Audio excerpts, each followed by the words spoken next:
رزق المؤمن ایک ایسا عظیم مہینہ ہمارے اوپر سایہ افکن ہو چکا ہے جس کے اندر اللہ نے بہت ساری برکتیں، رحمتیں اور اپنی عنایات عطا فرمائی ہے کہ جس کے اندر مومن کا رزق بھی زیادہ کر دیا جاتا ہے۔ تو یہ خوشی ایسے بلا وجہ نہیں ہوتی تھی، یہ رمضان المبارک کے جو فیوز، اس کے برکات، اور اسی لیے آپ نے فرمایا ہے کہ روزے سے پہلے اس کی نیت کا ہونا اور ہر عمل کے لیے نیت کا ہونا بڑا ضروری ہے۔ اور حضرت عمر رضی اللہ تعالیٰ عنہ اس حدیث کے راوی ہیں، انما الاعمال بالنیات، کہ اعمال جو بھی ہیں ان کا دار و مدار انسان کی نیت پر ہوتا ہے۔ تو اس لیے کسی بھی عمل کے لیے سب سے پہلے نیت کا خالص ہونا ضروری ہے، اور کسی کے بھی عمل کو دیکھ کر اس کے اوپر تبصرہ نہیں کرنا چاہیے۔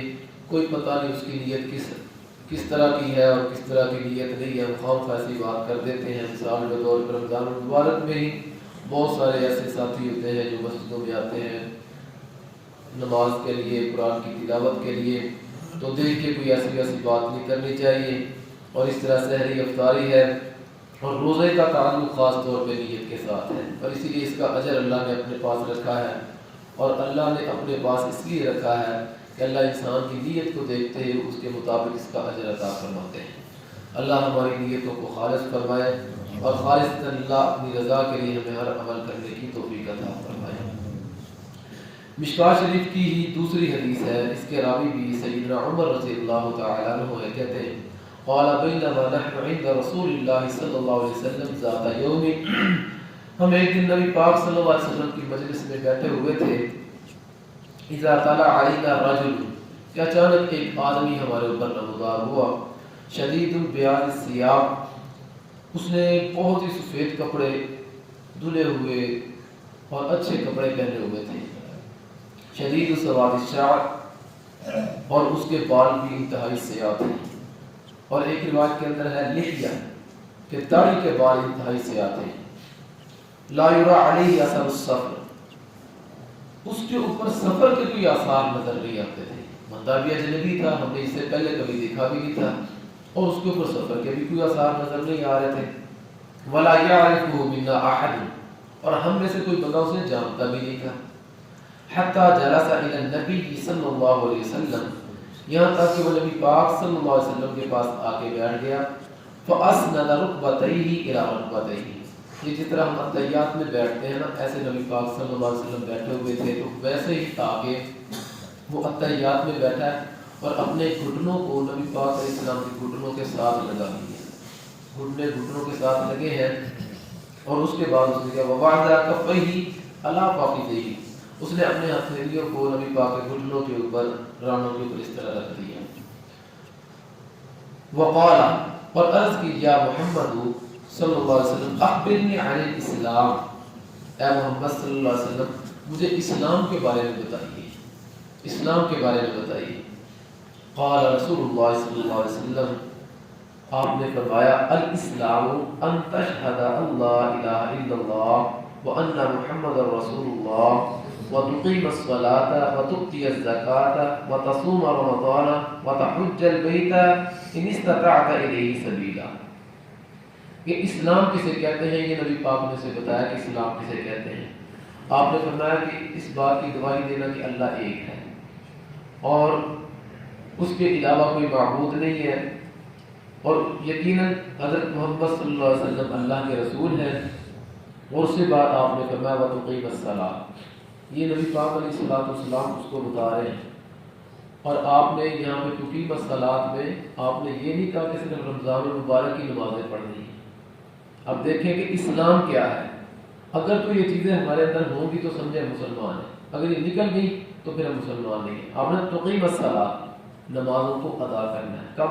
صرف رمضان میں نہیں، پورے 12 مہینے نماز کو ادا کرنا ہے۔ اس کے بعد وتؤتی الزکاۃ، اگر صاحب استطاعت ہے، زکوٰۃ کی لیمٹ کو پہنچتا ہے تو زکوٰۃ کو ادا کرنا، اور پھر اس کے بعد کیا فرمایا وتصوم رمضان، اور رمضان المبارک کے روزے رکھنا۔ یہ آپ نے ایک اسپیشل مہینے کے لیے کہہ دیا کہ صرف رمضان المبارک میں، پورے سال کا یہاں پہ مینشن نہیں ہے، رمضان کا کہہ دیا کہ رمضان کے روزے رکھنا، وَتَحُجَّ الْبَيْتَ إِنِ اسْتَطَعْتَ إِلَيْهِ سَبِيلًا، اور بیت اللہ کا حج کرنا اگر طاقت ہو۔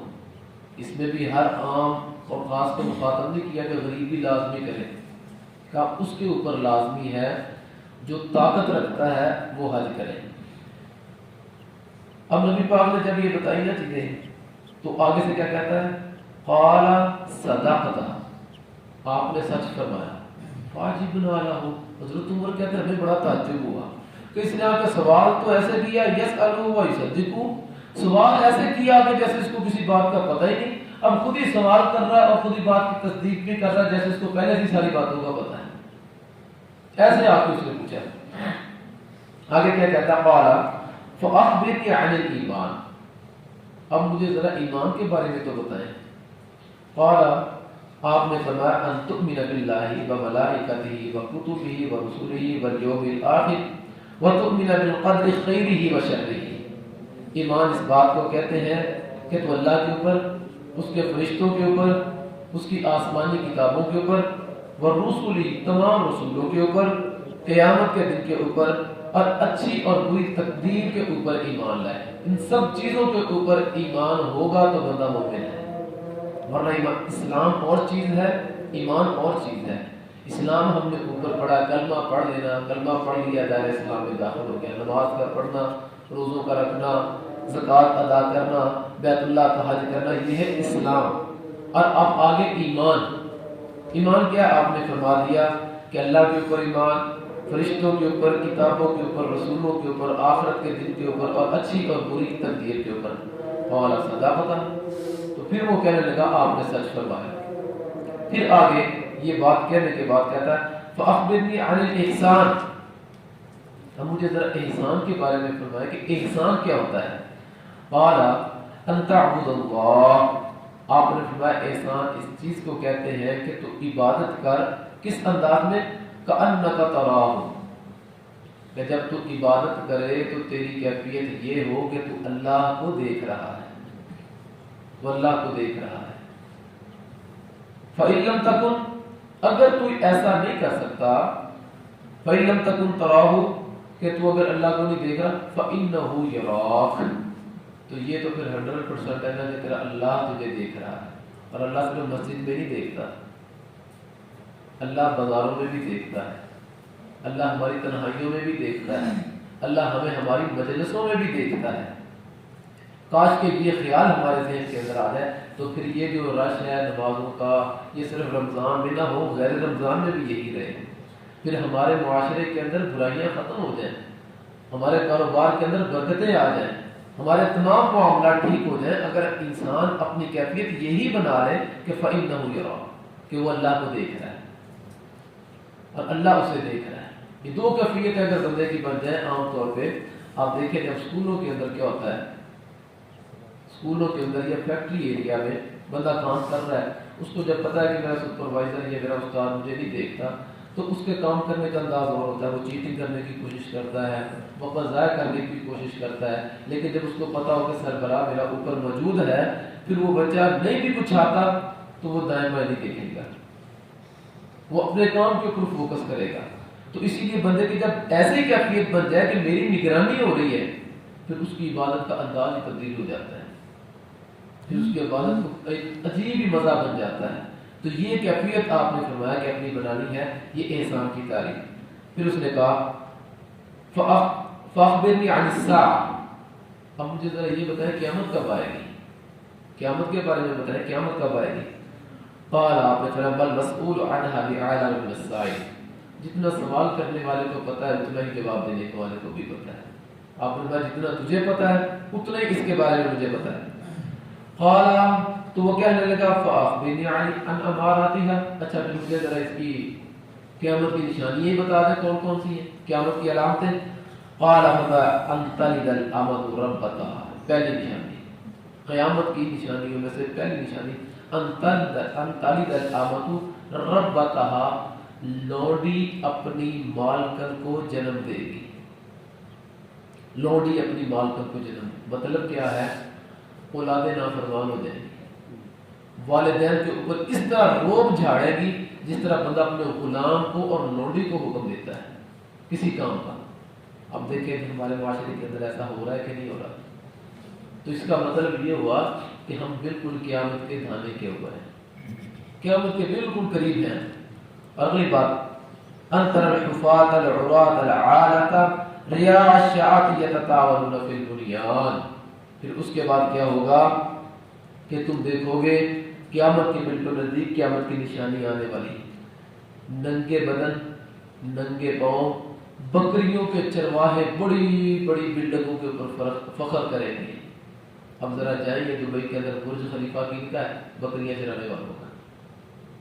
اور بڑی بڑی عمارتیں, یہ جو اب آپ دیکھیں کہ یہ جو پھر رہے ہوتے ہیں نا عام طور پہ یہ بکریاں چرانے والے یا گائیاں چرانے والے, لاکھ لاکھ روپے کا ایک جانور ہوتا ہے. اور یہ مانگنے والے بہاڑی, ہمارے گھر کے اندر وہ بچیاں یہ جھگیوں والوں کی بچیاں پڑا کرتی تھیں. تو والدہ نے ایک دن سوال کیا کہ آپ اچھے بڑے صحت مند ہیں, سارا کچھ ہے, تو آپ یہ کماتے کیوں نہیں؟ تو ان جھگیوں میں رہتے ان کو مکان اچھے بنا لو. تو بچی کہنے لگی کہ باجی ہماری ملتان کے اندر 3 کوٹھیاں ہیں, ملتان کے اندر ہماری 3 بڑی بڑی کوٹھیاں ہیں, وہ ہم نے رینٹ پہ دی ہوئی ہے.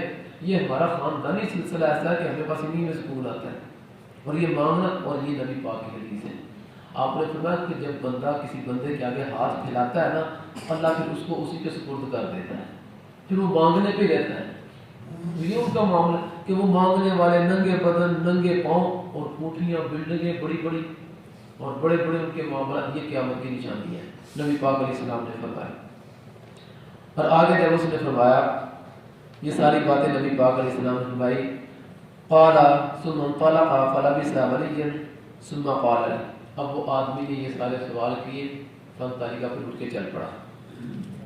جب اٹھ کے چلا گیا نا تو نبی پاک علیہ السلام نے قال علی, حضرت عمر رضی اللہ تعالیٰ عنہ کہتے ہیں کہ نبی پاک نے مجھے مخاطب کیا, فرمایا یا عمر اتدری من السائل, اس سوال کرنے والے کو جانتے ہو؟ قلت, حضرت عمر کہتے ہیں میں نے عرض کی اللہ و رسول عالم, اللہ اور اللہ کا رسول ہی بہتر جانتے ہیں. اللہ اور اللہ کا رسول جانتے ہیں کہ وہ کون تھا, ہم نے اس کو پہلی بار دیکھا تھا. نبی پاک علیہ السلام کی بات دیکھے ذرا. قال, آپ نے فرمایا فاتاہ جبریل, یہ جبرائیل علیہ السلام تھے. اتاکم یعلمکم دینکم. اب بات دیکھیں یہاں پہ ایک بات بڑی زبردست عقیدے کی. فرمایا اتاکم یعلمکم دینکم, یہ جبرائیل علیہ السلام تھے جو تمہیں تمہارا دین سکھانے کے لیے آئے تھے. اب جبرائیل اگر دین سکھانے کے لیے آئے ہیں تو جبرائیل علیہ السلام کو چاہیے تھا کہ ڈائریکٹ کھڑے ہوتے, جس طرح ہمارے امام مثال کے طور پہ یہاں پہ میں ہوں, کوئی اور اچھا مدرس آتا ہے, کوئی خطیب آتا ہے تو وہ کھڑا ہو جاتا ہے اور درس دیتے یہاں پہ ڈائریکٹلی درس. جبرائیل علیہ السلام ڈائریکٹلی ایسا فرما سکتے تھے, لیکن یہ انداز اس میں کچھ باتیں کشیدہ ہے. پہلی بات, دین سیکھنے کے لیے سب سے پہلی ضرورت ہے وہ ہے انسان ادب سیکھے. بغیر ادب کے آپ دین نہیں سیکھ سکتے. پہلی چیز کہ لباس اچھا ہو استطاعت کے مطابق. دوسری چیز تذکرہ کیا ہوا, اس کے بال کالے تھے, داڑھی کے بال اور سر کے بال. پتہ کیا چلا کہ دین سیکھنے کی اصل عمر جوانی ہے نہ کہ بڑھاپا, اصل عمر. اور تیسری چیز کہ وہ آیا تھا فرمایا سفر کر کے. اس سے یہ بھی پتا چلا کہ دین سیکھنے کے لیے سفر بھی کرنا چاہیے, گھر بیٹھے دین نہیں آتا. یہ ہمارے کئی مولوی کہہ دیتے ہیں کہ نہیں جی پاس انٹرنیٹ ہے, اب مدرسوں میں جانے کی کیا ضرورت ہے. نہ, اس حدیث سے یہ بھی ثابت ہوتا ہے کہ دین سیکھنے کے لیے سفر بھی کرنا چاہیے. پھر ادب, ادب کا تقاضا ہے کہ سب سے زیادہ مؤدبانہ انداز جو ہے نا وہ اتحیات والا ہے. استاد کے سامنے اس انداز سے بیٹھنا, پھر پوری توجہ کے ساتھ اس کی باتوں کو سننا اور ساری یہ چیز. اور اس کے بعد جو اہم ترین بات ہے, حالانکہ جبرائیل امین تھے, ڈائریکٹ آ کے مخاطب نہیں ہوئے, ساری باتوں کے لیے نبی پاک کی مہر لگوائی ہے. نبی پاک کی مہر لگوائی ہے. اب یہاں پہ کیا ہے, قرآن کو بھی چھوڑ دیا جاتا ہے, حدیث کو بھی چھوڑ دیا جاتا ہے, اقوال کے پیچھے لگ جاتے ہیں.